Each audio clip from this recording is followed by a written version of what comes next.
There'll be a lot of interest, I would think, in what you have to say about immigration, because a lot of people are talking about it and what it means. High immigration makes GDP growth look stronger than it feels per individual in the community. And they're probably right?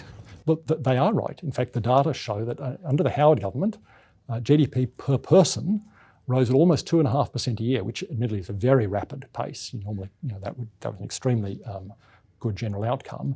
But for the corresponding period since then, the dozen years since the Howard government, it's risen at 0.9%. So that's well less than half the pace. And that's what matters to people. After all, it doesn't matter to the Australian people to prop up a measured growth figure by jamming more people in. The analogy I think of is, imagine if Australia were to annex New Zealand tomorrow. Well, we'd end up with a much better rugby team, which would probably be helpful. But no one, you would hope no one would be so ridiculous to say, oh, that's a great thing because our economy grew by 15% this quarter. And yet that would be 15%, whatever the appropriate figure would be. It's roughly that.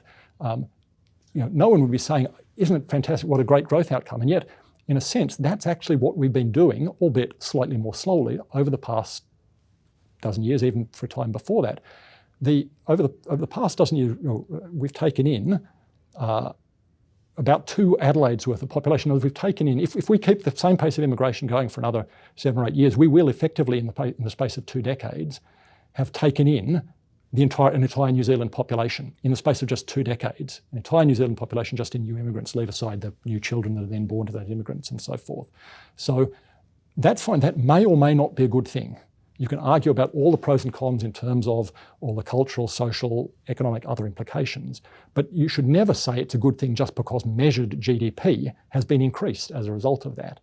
And so, we should be focusing on what are the actual outcomes for people, what are their outcomes in terms of their wages growth, which is a proxy for their living standards, which is the GDP per capita figures that I was mentioning before. What's happened, what are the implications for housing markets, housing prices, the capacity of people to get into the, to get in to the market, be able to start a family.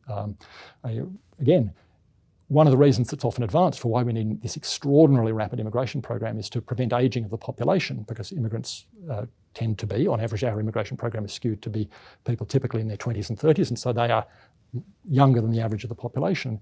That is helpful in the short term, but it's not helpful in the long term because they themselves age, and unless in a Ponzi-like way you keep ratcheting up the size of the immigration program, you end up almost no different in terms of your aging on a 50 or 100-year horizon. So you need to think carefully through the actual implications, and that's what I try to do in my book, and actually understand all these linkages between the demography, the issues, the economic implications for struggling families in terms of housing and wages and so forth,